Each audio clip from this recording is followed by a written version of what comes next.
बिस्मिल्लाहिर्रहमानिर्रहीम। दोस्तों अस्सलाम वालेकुम। आज की इस वीडियो में हम पीचट्री अकाउंटिंग सॉफ्टवेयर का lesson number 3 vendor part 9 discuss करेंगे। इससे पिछली वीडियो में हमने ये वेंडर की पूरी विंडो डिस्कस की है। तो आज की इस वीडियो में हम टास्क में जो वेंडर्स की कुछ एक्टिविटीज़ है उसको वन बाय वन करके डिस्कस करते हैं। तो सबसे पहले हमारे पास टास्क में परचेज ऑर्डर। तो आज की इस वीडियो में हम परचेज ऑर्डर इशू करेंगे। तो जैसे ही मैं परचेज ऑर्डर पे क्लिक करता हूँ तो मेरे पास ये एक विंडो ओपन हो गई। अब बेसिकली यहाँ पे परचेज ऑर्डर से मुराद है कि आप जो चीज़ें परचेज करना चाहते हैं तो उसके लिए आप एक ऑर्डर इशू करेंगे सप्लायर को, तो उस ऑर्डर को हम परचेज ऑर्डर कहते हैं। आपके इस परचेज ऑर्डर में जो आप प्रोडक्ट्स परचेज करना चाहते हैं, जिस प्रोडक्ट्स का आप ऑर्डर देना चाहते हैं, उसकी यहाँ पे आप स्पेसिफिकेशन, क्वांटिटीज़, प्राइस और कुछ टर्म्स जो है वो आप यहाँ पे मेंशन करेंगे। तो अब हम स्टार्ट करते हैं। सबसे पहले आपके पास ये वेंडर आईडी है, यानी आप जिस वेंडर से ये प्रोडक्ट्स परचेज करना चाहते हैं सबसे पहले आप उसको यहाँ से जाके सिलेक्ट करेंगे। सपोज हमारे पास कैसर एंड को है तो हम इसको यहाँ से सिलेक्ट कर लेंगे। तो बाकी यहाँ पे इसकी सारी जो है डिटेल आ जाएगी। और इसी तरह शिप टू, अगर यहाँ पे आप कोई और एड्रेस सेलेक्ट करना चाहते हैं ताकि आपकी ये जो प्रोडक्ट्स है वहाँ पे शिप हो जाए तो आप यहाँ पे बाय मैनुअली भी जो है यहाँ पे लिख सकते हैं एड्रेस नेम वगैरह। उसके बाद आपके पास यहाँ पे डेट आएगी कि किस डेट को आप ये ऑर्डर जो है देना चाहते हैं। उसके बाद आपके पास गुड थ्रू कि ये जो परचेज ऑर्डर है ये कब एक्सपायर हो जाएगा। अगर सपोज आपने एक ऑर्डर इशू कर दिया लेकिन सप्लायर ने आपको इस टाइम पीरियड के अंदर आपको गुड्स डिलीवर नहीं की तो ये ऑर्डर खुद ब खुद कैंसिल हो जाएगा। उसके बाद आपके पास पीओ नंबर, यानी यहाँ पे आपने एक परचेज ऑर्डर नंबर देना है। उसके बाद आपके पास क्लोज पीओ, अगर आप इस परचेज ऑर्डर को कैंसिल करना चाहते हैं तो यहाँ पे टिक कर देंगे। इसी तरह आपके पास ड्रॉप शिप। अब बेसिकली यहाँ पे ड्रॉप शिप से मुराद है कि सम टाइम ऐसे होता है कि हम जो प्रोडक्ट्स परचेज करेंगे ये हम किसी और कस्टमर को डिलीवर करेंगे, तो हम अपने वेंडर से कहते हैं कि आप ये जो प्रोडक्ट्स है हमारे बिहाफ पे हमारे कस्टमर को डिलीवर कर दें। अब जैसे ही वो हमारे कस्टमर को हमारी प्रोडक्ट्स डिलीवर कर देंगे तो जो हमारी टर्म्स है, जो भी हमारी अपने कस्टमर के साथ जो पेमेंट से रिलेटेड जितनी भी टर्म्स है वो सारी की सारी हम उनके साथ ही होगी और जो वेंडर है उसको हम पेमेंट खुद देंगे।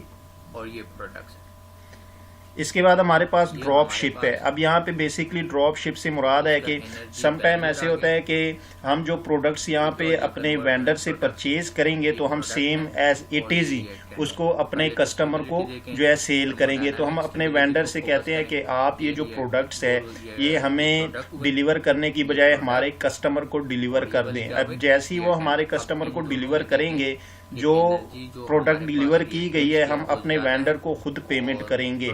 तो अगर इस तरह की कोई सिचुएशन है तो आप इस ड्रॉप शिप को भी यहाँ से यूज कर सकते हैं। ये थर्मोडायनामिकली क्या हुआ। उसके बाद आपके पास कस्टमर सेल ऑर्डर नंबर अगर कोई है, उसके बाद आपके पास customer invoice number, discount amount, ये सारी जितनी भी टर्म्स है ये जब आप वेंडर को मेंटेन करेंगे तो वहां से ये सारा डाटा उठा लिया जाएगा।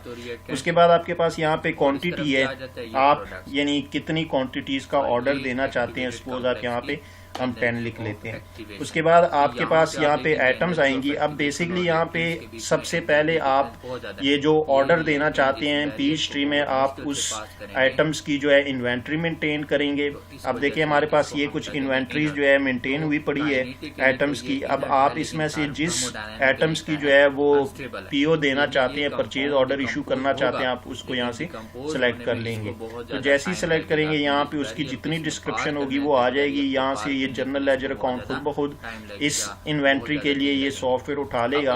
उसके बाद यहाँ पे आप यूनिट प्राइस लिखेंगे। सपोज हम यहाँ पे करते हैं कि इसको ड्रा कर लेते 500। अब इसको हम रिलेट कर अब ये देखिए यहाँ पे हमारे पास इसकी अमाउंट आ गई 5000। इसी तरह ये जो जॉब है, अगर आप ये जो इन्वेंट्री आइटम परचेज करेंगे किसी स्पेसिफिक जॉब के लिए तो आप यहाँ पे इसका जो है लिंक कर सकते हैं। उसके बाद उसकी टोटल अमाउंट आ जाएगी यहाँ पे। अगर आप अपने वेंडर का कम होगी। बैलेंस यहाँ पे चेक ये करना वाला चाहते हैं तो आप यहाँ पे complex क्लिक कर लेंगे तो आपके पास ये देखिए यहाँ पे अपने वेंडर का लेजर आ जाएगा।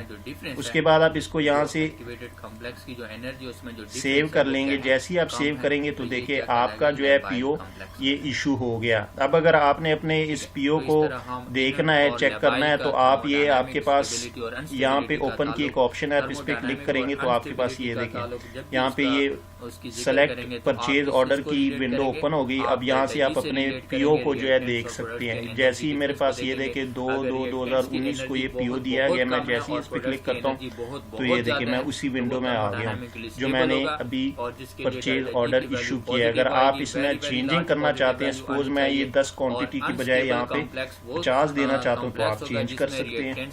ये देखिए यहाँ पे उसकी अमाउंट भी चेंज होगी, 25,000 होगी। तो इसको आप यहाँ से सेव करें। अब आप दोबारा यहाँ पे आए तो देखिए ये हमारे पास अब ये देखिए हमारे पास वो जो पीओ हमने पहले 5,000 का इशू किया था वो चेंज हो गया। अब वो हमारे पास 25,000 रुपीज का बन गया। तो इस तरह आप जो है अपने वेंडर को या सप्लायर को जो है परचेज ऑर्डर इशू कर सकते हैं। और एनर्जी ऑफ एक्टिवेशन या एक्टिवेटेड कॉम्प्लेक्स में जो